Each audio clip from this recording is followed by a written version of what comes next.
no verso 13. Não nos induza à tentação, mas livrar-nos do mal. Amém? Vamos lá, vamos orar mais uma vez? Pai bondoso, peço, Senhor, que a Tua palavra fale a cada coração aqui nesta noite. Venha, Senhor, nos ensinar a realmente o porquê que devemos buscar o Senhor, Pai. Bondoso Deus, peço, Senhor, que esta palavra vá ao encontro de cada coração, transformando, levando, Senhor, à realidade aquilo que o Senhor deseja de cada um de nós, Pai. Bondoso Deus, este é o meu desejo, esse é o meu anseio aqui nessa noite, em passar para a Tua igreja o Teu recado, a Tua palavra, Pai. Ó Deus, usa, Senhor, a minha vida, usa, Senhor, esse momento, para que o Senhor se faça presente no coração de cada um dos Teus filhos, através da Tua santa palavra. Em nome de Jesus que eu te peço. Amém. Pode tomar seus lugares, irmãos. Bater nesse. Tudo bem que eu não ando tanto assim, né? Bom, eu vou começar essa noite convidando você a assistir de manhã não, a hora que você quiser, né? Está lá no YouTube, o que eu preguei hoje de manhã.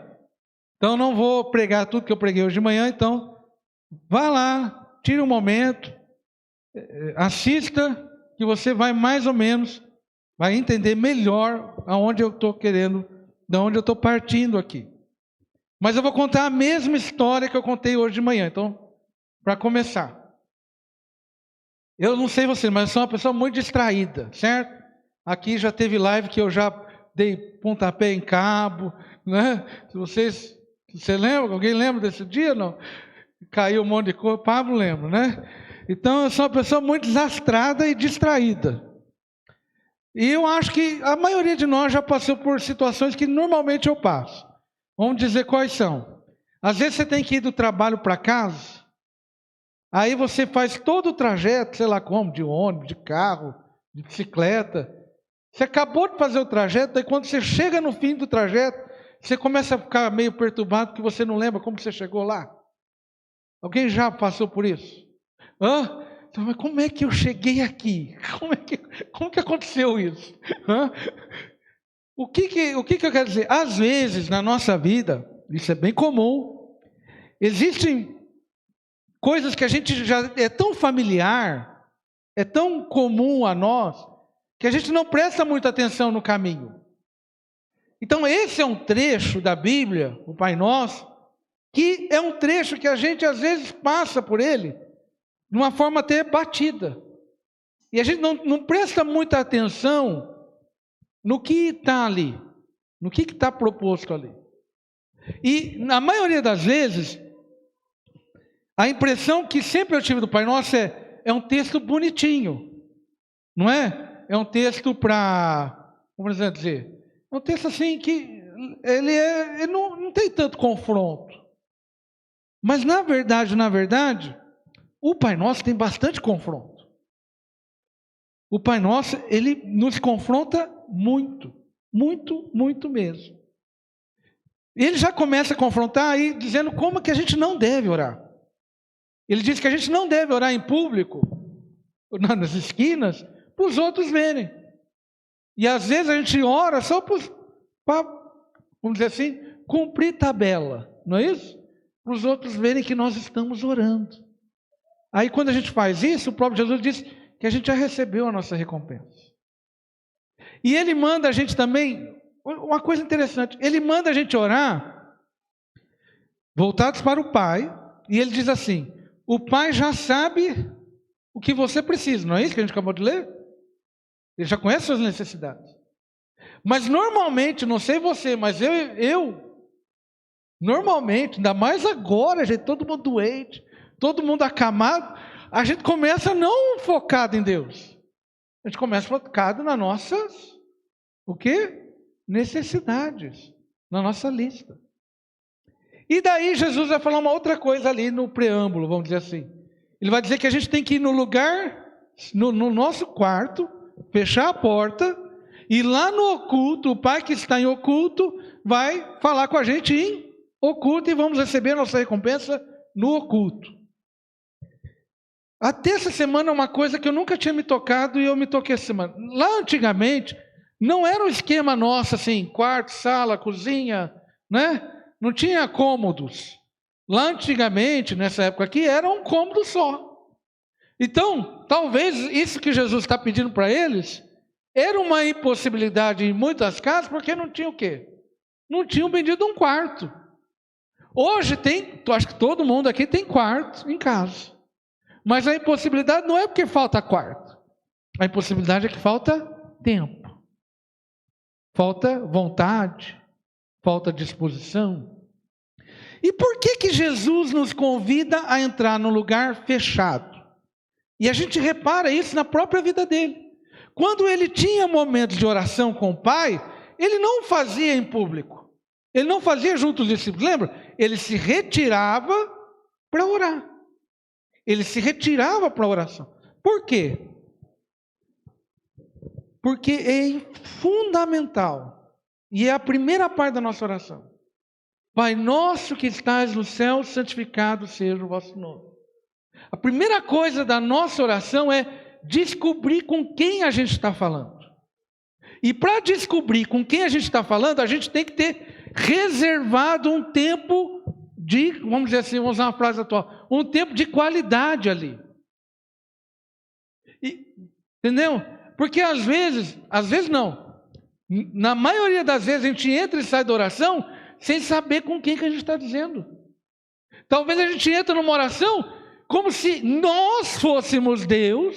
Ó Deus, aqui está a lista dos meus mandamentos hoje. Por favor, cumpra-os. Senão eu vou ficar magoado com o Senhor.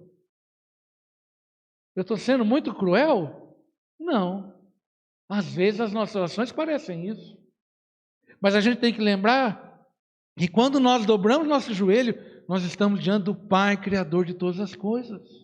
O Deus Todo-Poderoso. Então, quando você encontra com Ele, só há uma função, só há uma coisa: é dobrarmos os nossos joelhos e glorificarmos o nome dEle. É valorizarmos diante de quem estamos. Então, se eu descobrir diante que eu estou, aí vem o ponto de Jesus. Os discípulos chegam para Jesus e falam: ensina-nos a orar. E Jesus vai dizer para eles o porquê eles devem orar.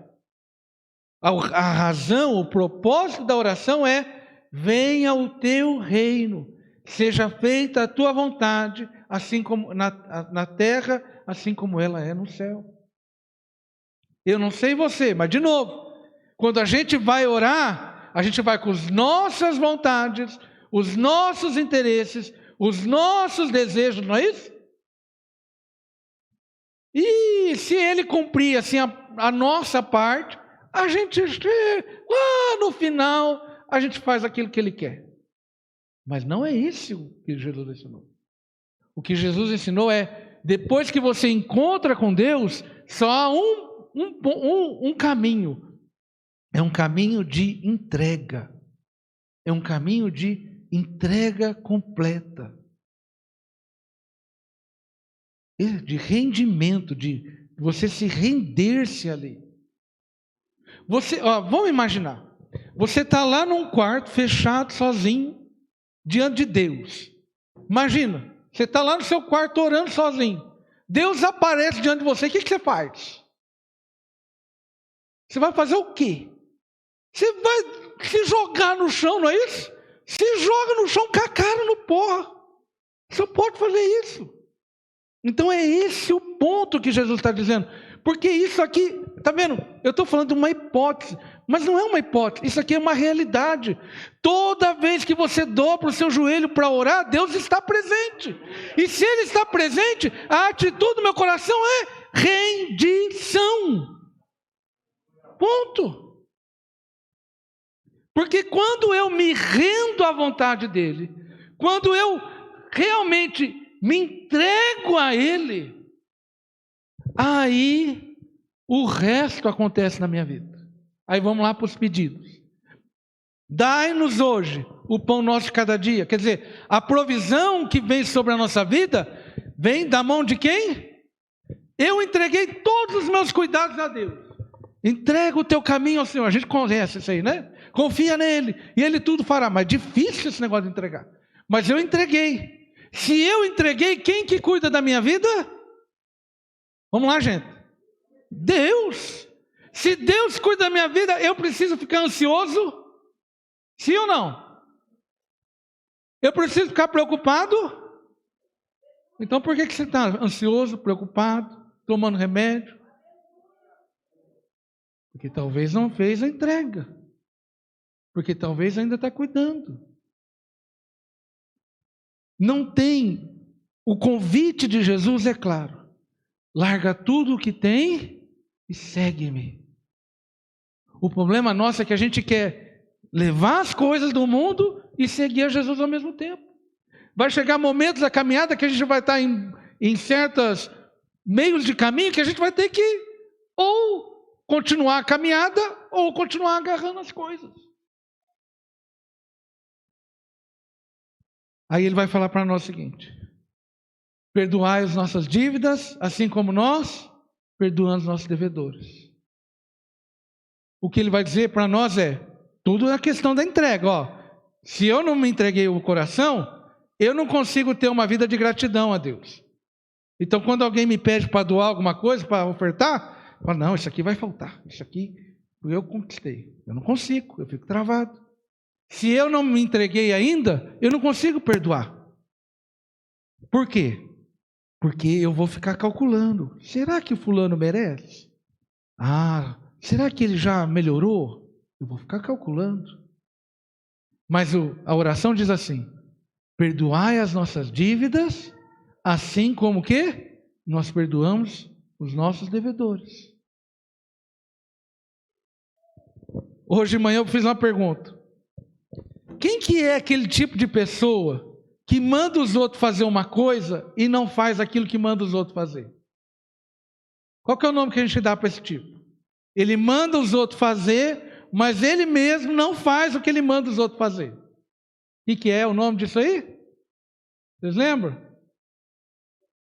É o hipócrita, é o fariseu. Olha só aonde eu quero chegar aqui.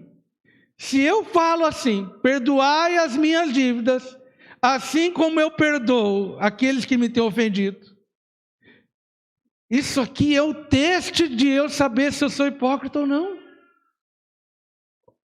Será que eu estou perdoando os outros, assim como Deus está me perdoando?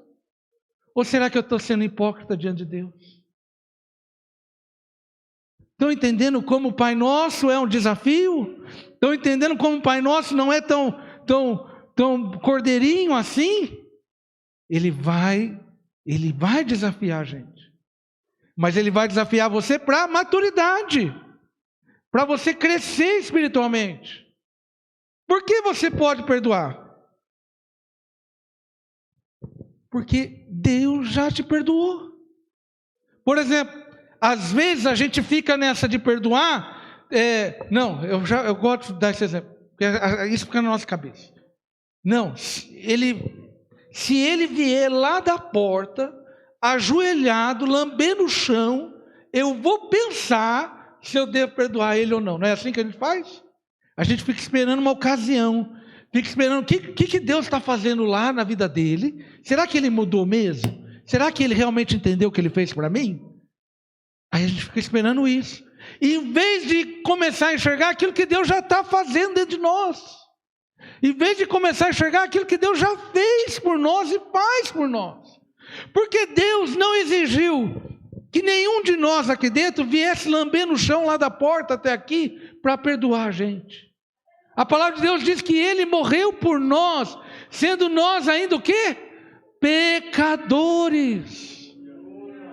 Ele não levou em conta as nossas iniquidades, mas Ele decidiu amar a gente, decidiu perdoar a gente.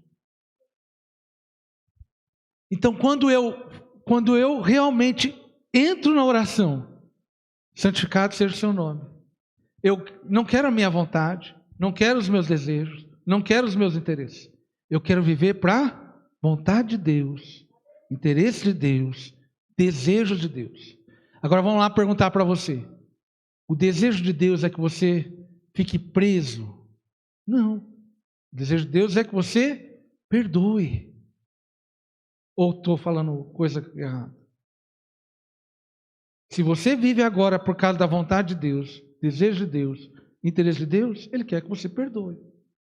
Aí, finalmente chegamos ao nosso verso dessa noite. O que ele diz? Não. Vamos lá, gente? Verso 13. Não nos induzas à tentação, mas livra-nos do mal. É melhor essa versão aqui dos induzas. O que quer dizer induzir? Induzir quer dizer conduzir, levar, não é isso? Liderar alguém. Aí eu vou fazer uma pergunta para você. O que te leva à tentação? Ou quem te leva à tentação? Ou melhor dizendo, por que você se deixa ser tentado? Isso não acontece com a gente? Tem todo mundo aqui dentro. Ou tem algo que te leva à tentação, ou tem alguém que te leva à tentação, ou você mesmo se leva à tentação. A grande questão da nossa vida, será que a gente, algum dia, a gente orou isso aqui com fidelidade? Ou se a gente ora isso aqui com frequência? Deixa eu tentar explicar. Normalmente, a gente ora isso aqui de um outro jeito. A gente não ora para ficar livre do mal, ou livre da tentação. Normalmente a gente ora baseado num jogo que é o seguinte: eu peco agora e peço perdão depois. Não nos induz à tentação, não é eu peco agora e peço perdão depois. Normalmente, quando a gente lida com tentação, a gente vai para esse tipo de resposta. Estão me entendendo? E a gente coloca Deus não como Deus. Lembra? Porque a gente já quebrou lá. Quando eu vou orar assim, eu peco agora e depois eu peço perdão, eu estou preocupado com a vontade de Deus?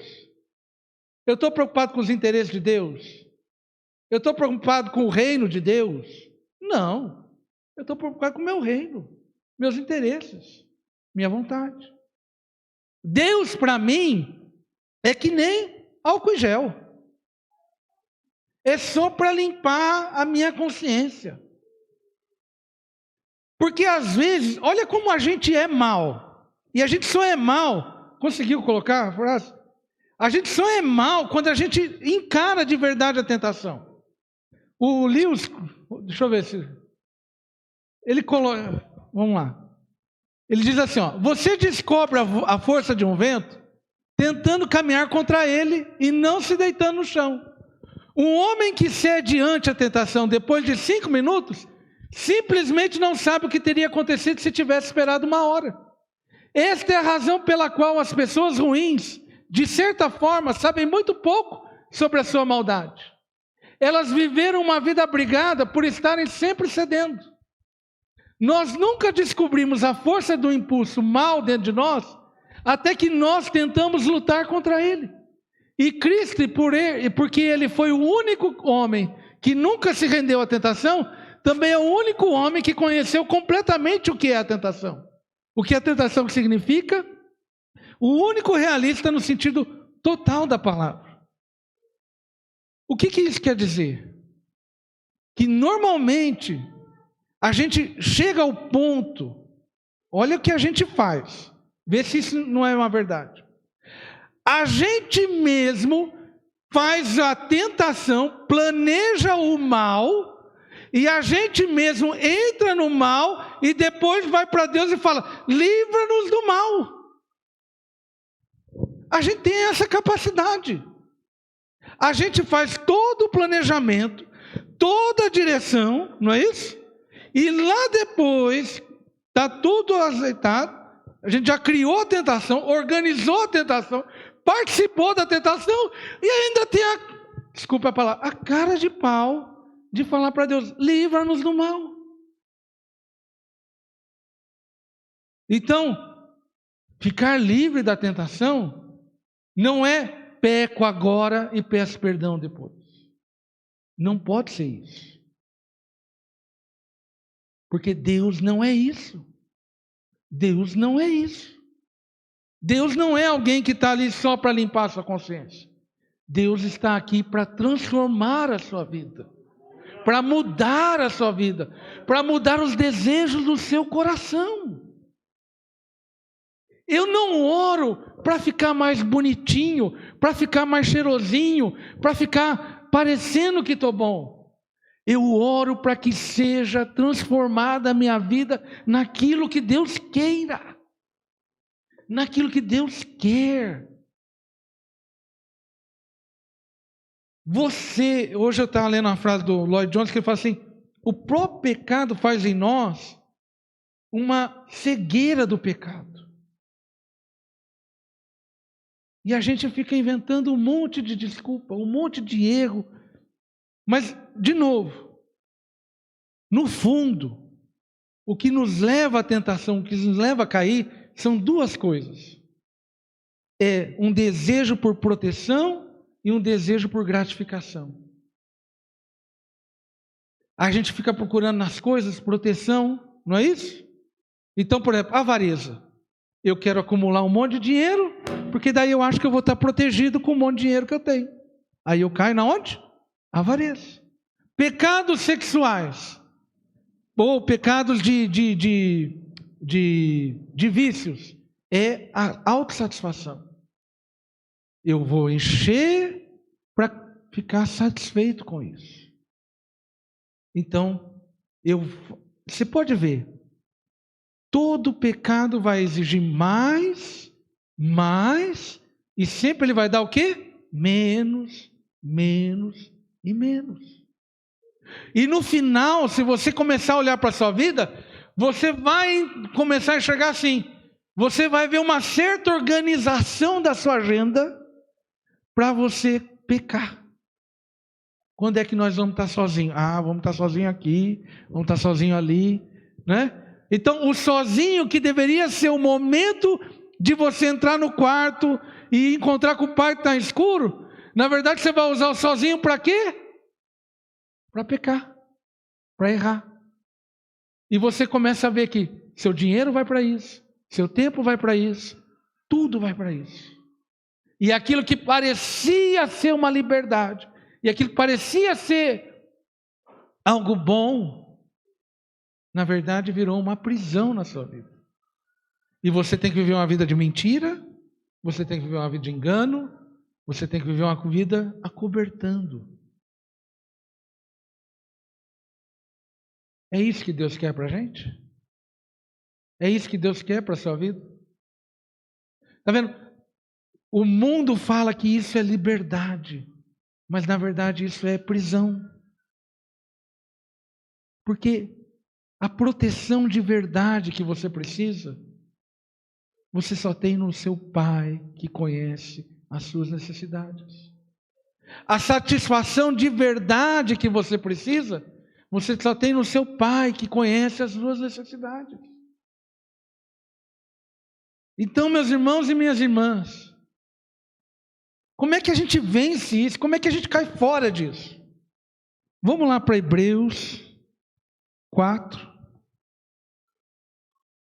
A gente vai achar alguém, a gente já leu sobre ele aí, que venceu isso tudo.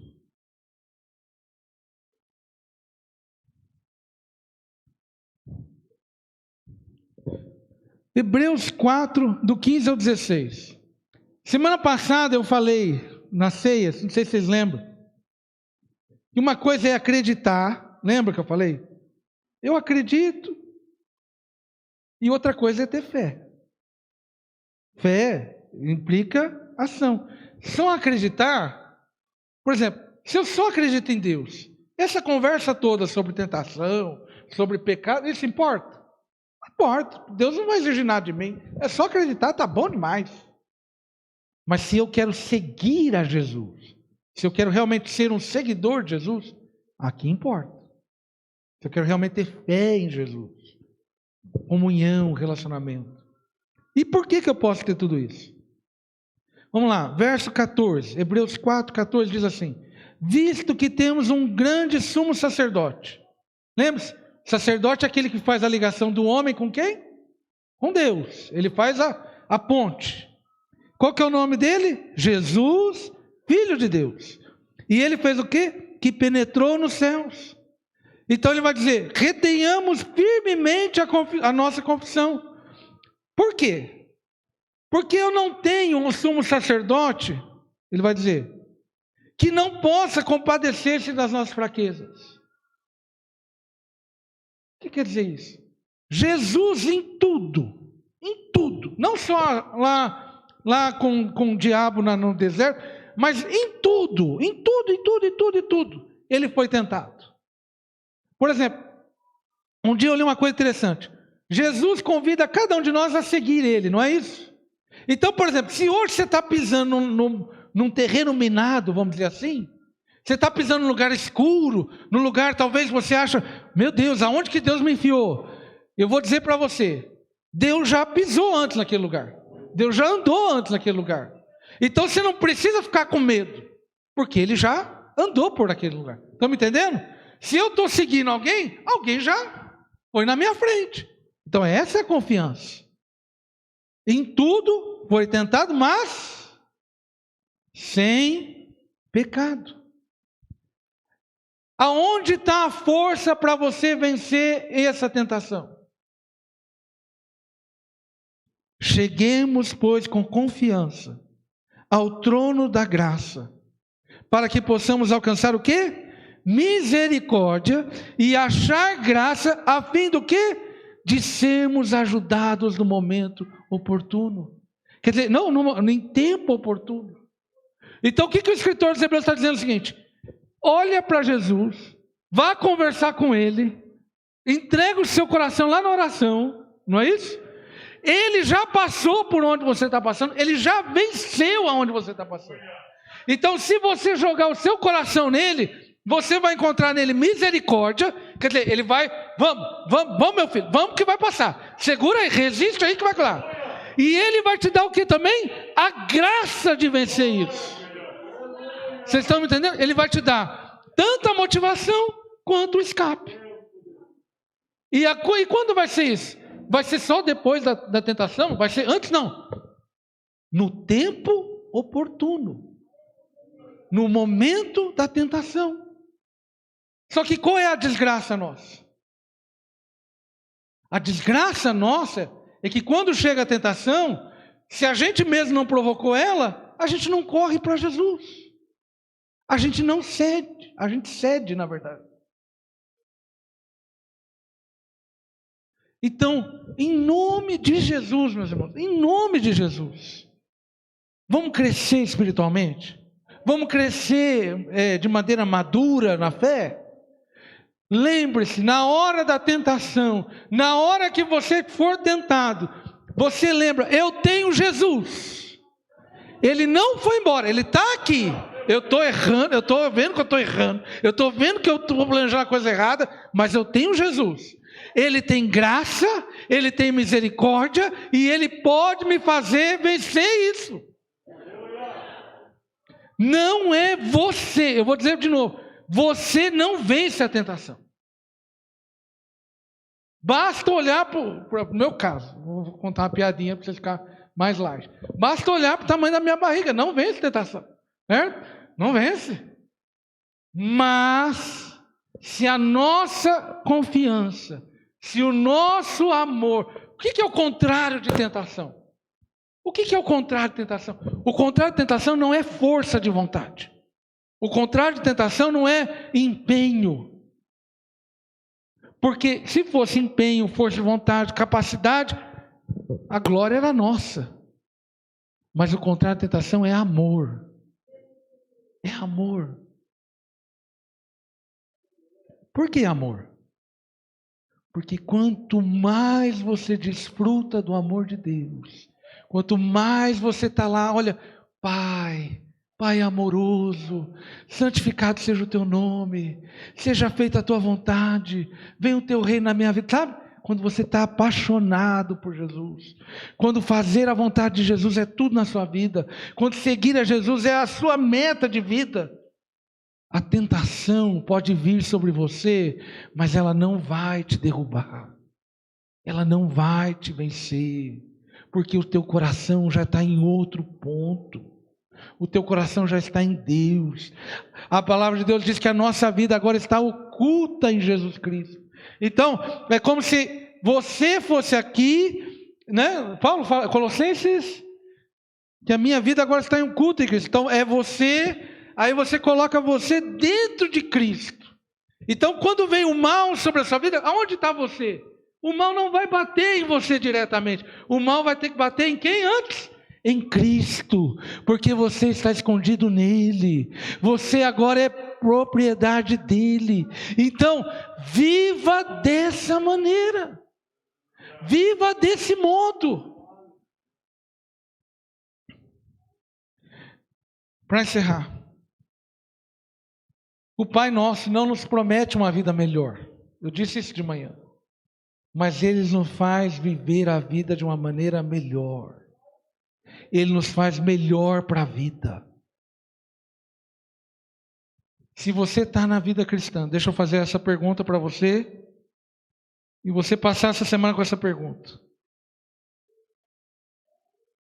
Talvez a gente não queira, assim, como poder dizer, a gente não queira se comprometer, que a gente tem medo de perder, não é?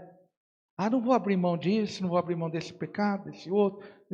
A gente, né, vai mexer com a minha vida. A gente não tem esse pensamento? Vai mexer assim, né? Tá assim. De vez em quando eu vou lá, peço perdão para Deus, Ele limpa, né? A gente acabou de descobrir que não é bem assim. Aí a gente acha que vai perder. Mas eu vou dizer uma coisa para você hoje. Será que quem está perdendo não é você?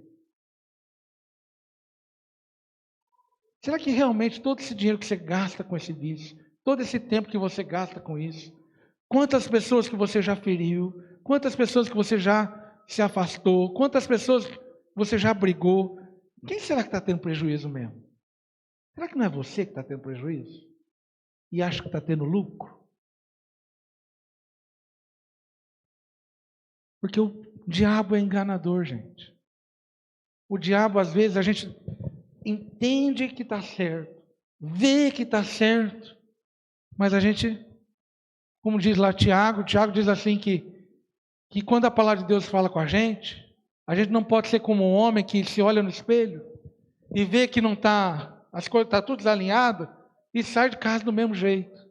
Não.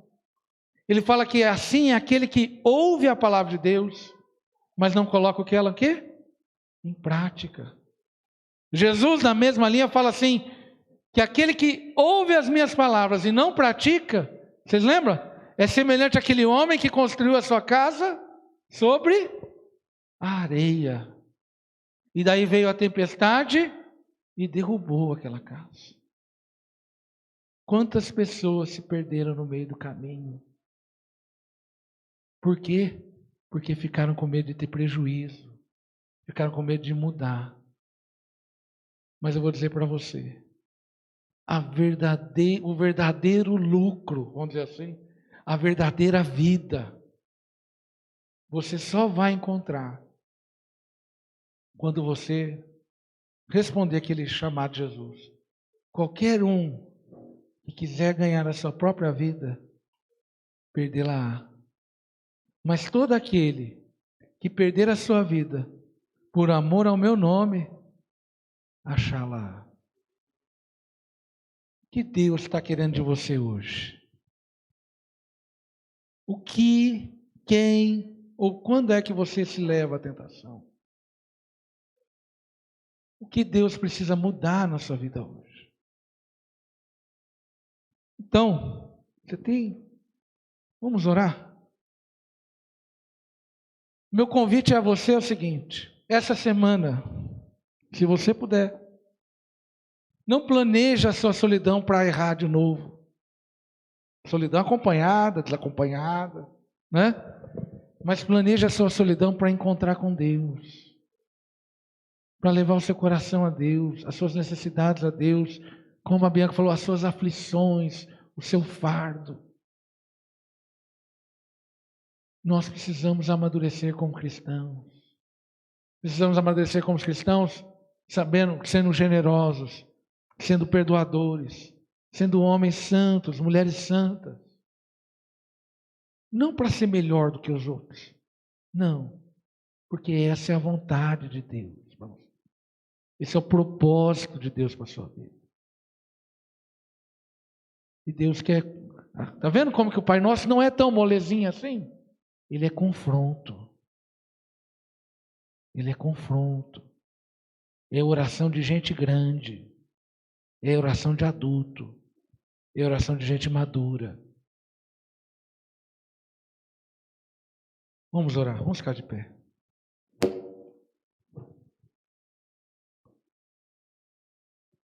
Eu quero que você pense agora, antes de orar, na sua tentação. Todo mundo, eu aprendi uma vez com um pastor amigo meu, todo mundo sempre peca o mesmo pecado.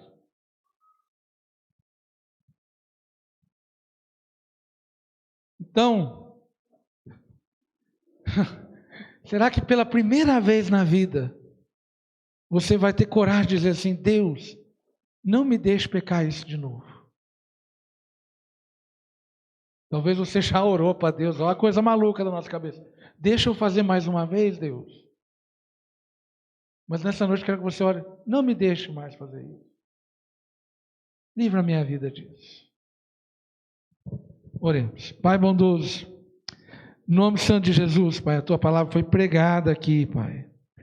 Em cada coração, Pai, que agora ela encontre um terreno bom, um bom campo onde ela possa trazer vida, Pai, a cada um dos Teus filhos e filhas que aqui está.